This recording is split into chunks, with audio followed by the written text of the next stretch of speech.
আসসালামু আলাইকুম। Hello everyone, কী অবস্থা সবার? আশা করি সবাই ভালো আছো। আমি আরিফ, বন্ধু একাডেমির পক্ষ থেকে তোমাদের সাথে আছি। আমি আলোচনা করতে যাচ্ছি দশম শ্রেণীর বাংলা বইয়ের প্রথম পত্র শোভাগল্প নিয়ে।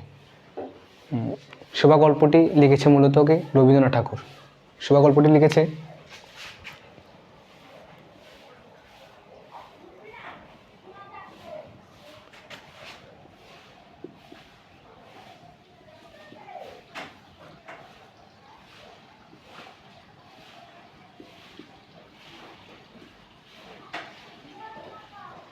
রবীন্দ্রনাথ।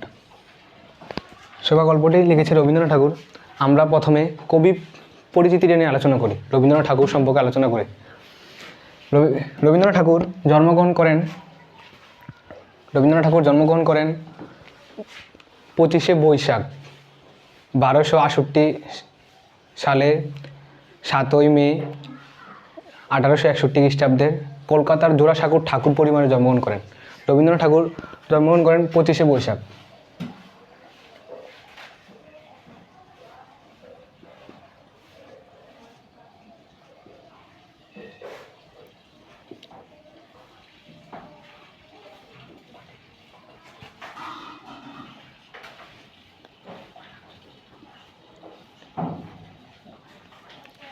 সালে হচ্ছে বাংলায়, 1268 সালে কি বাংলায় 7ই মে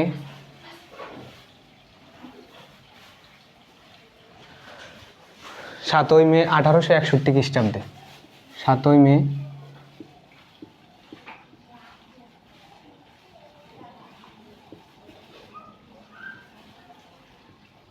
হচ্ছে ইংরেজিতে কিতে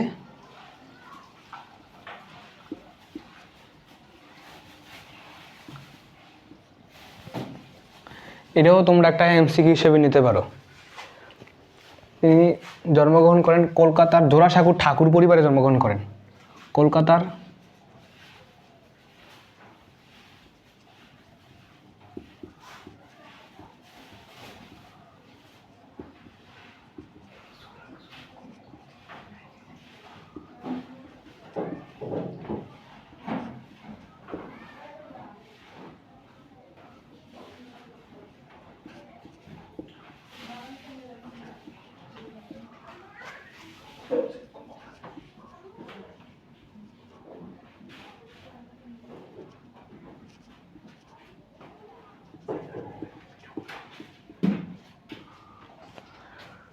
রবীন্দ্রনাথ ঠাকুর জন্মগ্রহণ করেন 25শে বৈশাখ 1268 সাল, এটা হচ্ছে বাংলায়।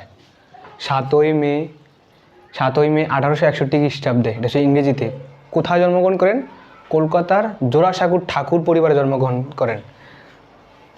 রবীন্দ্রনাথ ঠাকুরের পিতার নাম হচ্ছে মহর্ষি দেবেন্দ্রনাথ ঠাকুর। কি মহর্ষি দেবেন্দ্রনাথ ঠাকুর? তোমরা আমার প্রত্যেকটা কথাকে একটা এমসিকিউ হিসেবে নিতে পারো, কারণ আমি যেভাবে ক্লাসটা সাজিয়েছি আশা করি আমার এই ক্লাসটা করার পর তোমাদের আর রবীন্দ্রনাথ ঠাকুর সম্পর্কে আর কোনো কনফিউশন থাকবে না। আমি তোমাদেরকে কথা দিতে পারি ইনশাল্লাহ।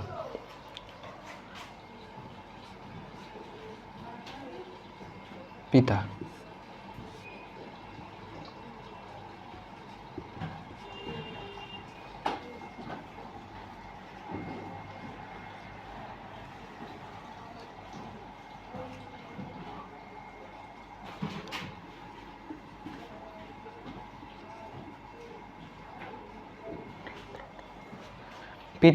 পিতা মানে হচ্ছে বাবা আর কি।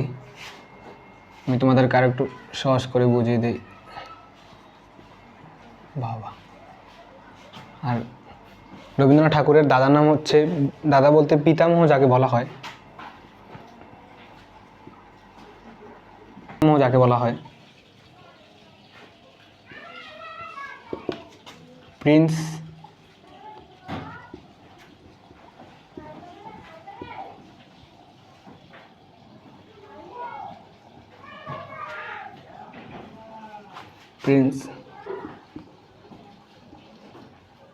দ্বারকান্দ্রনাথ ঠাকুর। রবীন্দ্রনাথ ঠাকুরের অন্যতম একটা গুণ হচ্ছে, মানে তার জীবনের অন্যতম একটা অর্জন হচ্ছে যে তিনি এশীয় মহাদেশের মধ্যে সর্বপ্রথম নোবেল পুরস্কার পান 1913 সালে।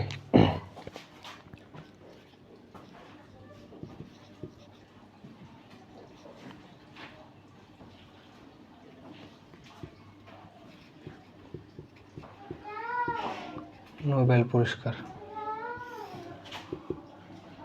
কিসের জন্য পান? গীতাঞ্জলি সংস অফারিংসের জন্য তিনি সর্বপ্রথম এশীয়দের মধ্যে 1913 সালে নোবেল পুরস্কার লাভ করেন। কত সালে? 1913 সালে।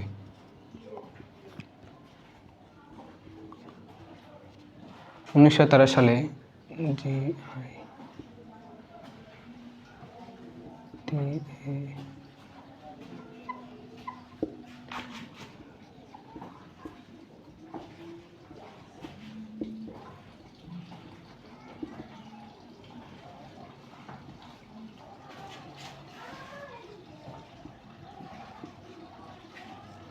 জন্য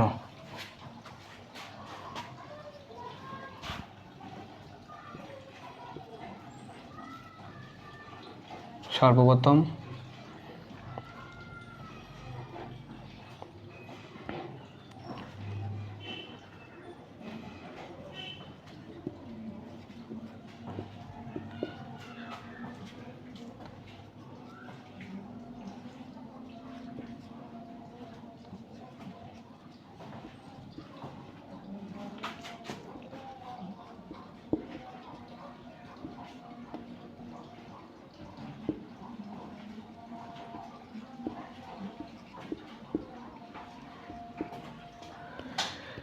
রবীন্দ্রনাথ ঠাকুর 1913 সালে গীতাঞ্জলি সংস অফারিংসের জন্য সর্বপ্রথম নোবেল পুরস্কার লাভ করেন। তিনি একাধারে ছিলেন একজন দার্শনিক, একজন সাহিত্যিক, দার্শনিক, সুরকার, নাট্যকার, প্রযোজক, অভিনেতা। আমার কথাগুলো তোমরা এগুলো মানে একটু মন দিয়ে শুনবা, কারণ ভিডিওটাকে স্পিড করে শুনবে না। প্রথম যে আমার যে ক্লাসগুলো আছে মানে তোমরা পরীক্ষার আগের দিন যে সময় বসবা ওই সময় স্পিডটা বাড়াই দিয়ে শুনবা, কিন্তু যে সময় নর্মাল ক্লাসগুলো করবা তখন স্পিডগুলো বাড়াবে না। আমার কথাগুলো মন দিয়ে শুনবা, মানে আমি যে কথাগুলো বলবো ইনশাল্লাহ প্রত্যেকটা কথাই এক একটা MCQ। তাছাড়া যে কথাটা এখন বলতেছিলাম যে রবীন্দ্রনাথ ঠাকুর একজন সাহিত্যিক, দার্শনিক, শিক্ষাবিদ, সুরকার, নাট্য প্রযোজক ও অভিনেতা। মানে বলতে গেলে তিনি একের ভিতরে সব। একটা কথা আছে না, একের ভিতরে সব, এটা হচ্ছে রবীন্দ্রনাথ ঠাকুর ছিলেন।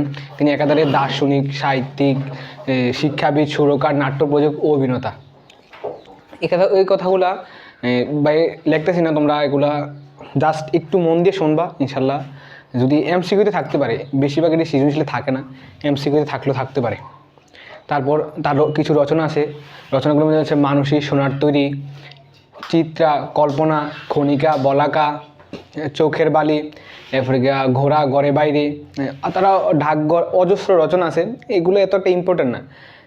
তারপর তিনি মৃত্যুবরণ করেন 22শে শ্রাবণ। মৃত্যুবরণ করেন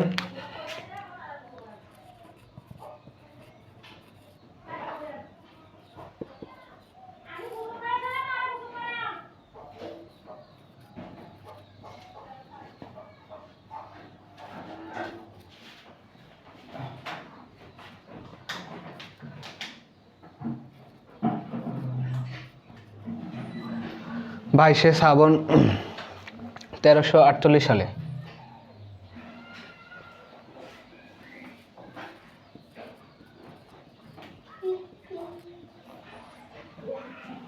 তেরোশো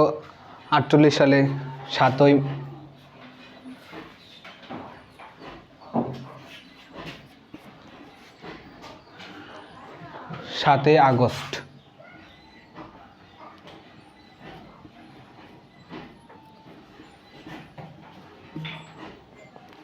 22শে শ্রাবণটা হচ্ছে বাংলায়।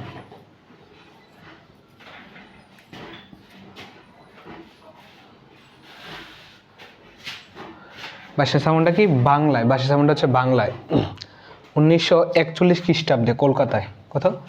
7ই মে 1900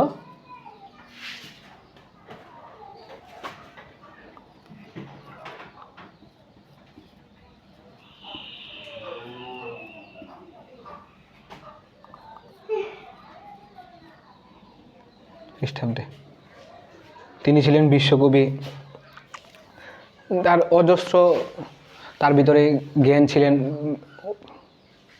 ওই দিকগুলোর ভিতরে। রবীন্দ্রনাথ ঠাকুর আমি আবার একটু আমাদেরকে আবার একটু জিনিসটাকে আবার গুছিয়ে বলতেছি। রবীন্দ্রনাথ ঠাকুরের জন্ম হচ্ছে 25শে বৈশাখ 1268, এটা হচ্ছে বাংলায়। ইংরেজিতে হচ্ছে 7ই মে 1861 খ্রিস্টাব্দে। তিনি কলকাতার জোড়াসাঁকোর ঠাকুর পরিবারে জন্মগ্রহণ করেন। তারপর ওনার পিতার নাম ছিল মহর্ষি দেবেন্দ্রনাথ ঠাকুর। পিতামহ মানে দাদা, আমরা তাকে বাংলা যেটা দাদা বলি আর কি, বই ভাষায় পিতামহ বলা আছে। প্রিন্স দ্বারকানাথ ঠাকুর নোবেল পুরস্কার পান 1348 সালে গীতাঞ্জলি সংস অফ রেখের জন্য। সর্বপ্রথম এশিয়াদের মধ্যে নোবেল পুরস্কার লাভ করেন। মৃত্যুবরণ করেন 22শে শ্রাবণ 1348 সালে 7 আগস্ট 1941 খ্রিস্টাব্দে, হচ্ছে ইংরেজিতে।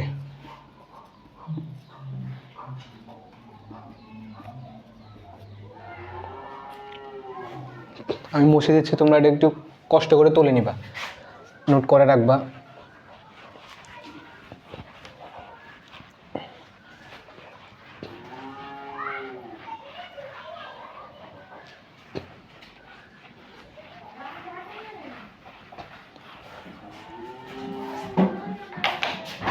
আমরা শোভা গল্পের চরিত্রদের সাথে পরিচিত হই।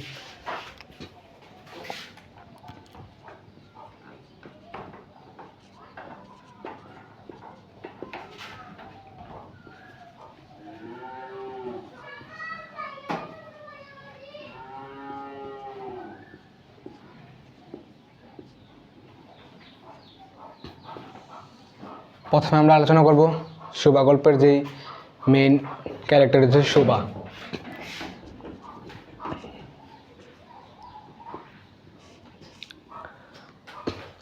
শোভার আসল নাম হচ্ছে কি সুভাষিনী। শোভার আসল নাম হচ্ছে সুভাষিনী। মেয়েটির নাম সুভাষিনী। কি মেয়েটির নাম হচ্ছে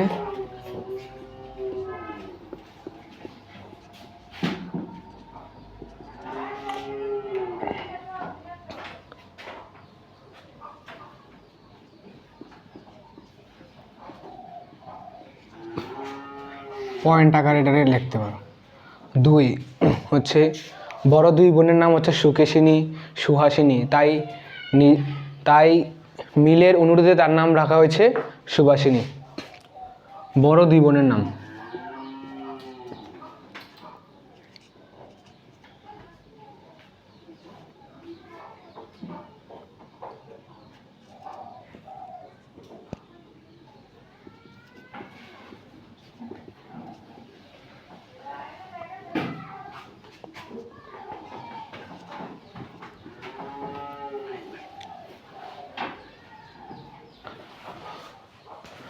সুকেশিনী, সুহাসিনী।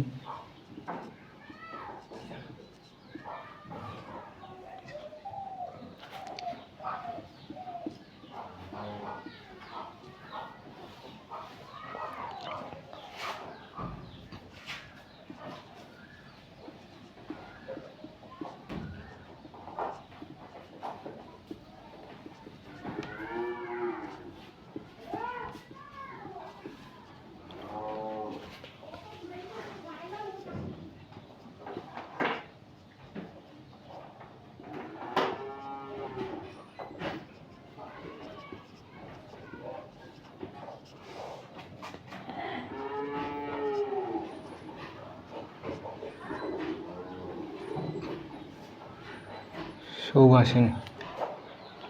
মেয়েটির নাম হচ্ছে কি সুভাষিনী। আমার কথাগুলো তোমরা মন দিয়ে শুনবা, তাহলে আশা করি ক নাম্বারে অথবা খ নাম্বারে অথবা গরু গো গোড়ার গয়ে নিজের থেকে সৃজনশীল মানে হচ্ছে কি নিজের থেকে, এই যে তার যে মূল ভাবটা, এটা নিজের থেকে কি মিল রেখে লেখা। সবার থেকে তার 3 নাম্বার হচ্ছে সবার থেকে নিজেকে আড়াল করে রাখতে যেত। সুভা পিতামাতার নীরব হৃদয়ের মতো বিরাজ করছিল। মা তাকে দেখতেন কিন্তু নিজের কৌটিসুরি হিসেবে। মামুনুল হোসেন তার গর্বের কলঙ্ক হিসেবে মা তাকে দেখতেন। তার বন্ধু ছিল সর্বশী পাঙ্গুলি। তার বন্ধু ছিল সর্বশী।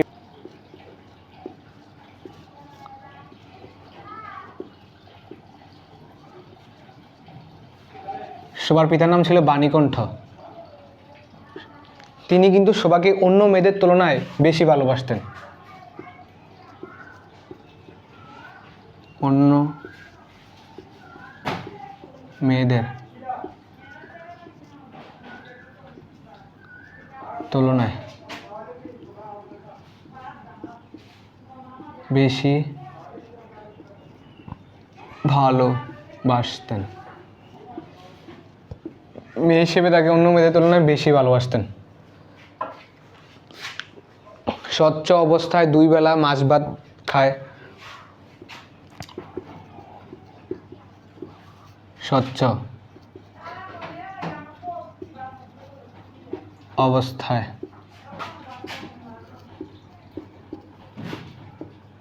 2 বেলা মাছ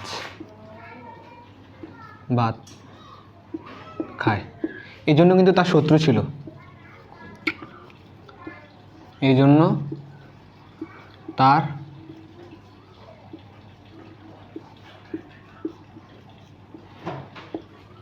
তার শত্রু ছিল। সবার বাবার নাম ছিল বাণীকণ্ঠ। তিনি অন্য মেয়েদের তুলনায় তাকে শোভাকে বেশি ভালোবাসতেন। তিনি স্বচ্ছ অবস্থায় 2 বেলা মাছ ভাত খেতে পারতেন, এই জন্য তার শত্রু ছিল। কারণ এই সময় আজ থেকে প্রায় 200-250 বছর আগে, যেহেতু এটা রবীন্দ্রনাথ ঠাকুর লিপিবদ্ধ করছেন, ওই সময় ঘটনা। আগের আমাদের দাদা দাদি থেকে শোনা, মা বাবার থেকে শোনা কথা হলো যে আগে নাকি মানুষ মাছ ভাত মানে খাবার জুগিয়ে আনাটাই মানে তাদের জন্য একটা মানে দৈনন্দিন জীবনে একটা মানে যুদ্ধ করা লাগতো। এখন বর্তমানে আল্লাহর রহমতে তোমরা দেখতে পারবে পৃথিবীর যেই প্রান্তে হোক, এই যে প্রত্যেকটা পরিবারে মানে দিনে কিছু না কিছু খেয়ে আলহামদুলিল্লাহ বেঁচে থাকতে পারে। কিন্তু ওই সময় এই যে আজ থেকে 200-250 বছর আগে ঘটনা এটা, যে তারা খাবার জুগিয়ে আনতে মানে কষ্ট হতো। কিন্তু ওই যুগেই তিনি, সবার বাবা বাণীকণ্ঠ, স্বচ্ছ অবস্থা 2 বেলা মাছ ভাত খেতে পারতো, এই জন্য তার শত্রু ছিল। তারপর ছিল এই গল্পের মধ্যে অন্যতম একটা ক্যারেক্টার ছিল প্রতাপ। কে ছিল? প্রতাপ।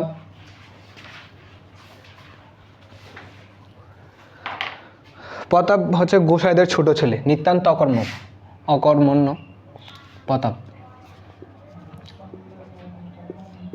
প্রতাপ ছিল কে?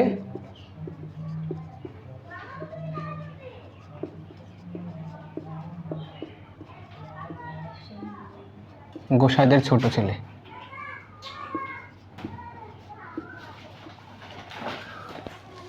গোসাইদের ছোট ছেলে নিতান্ত অকর্মণ্য।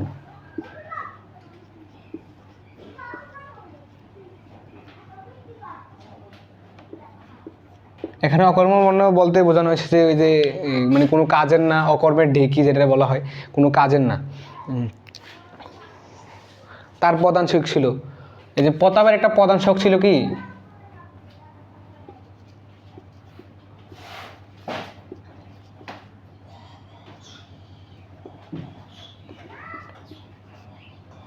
ছিল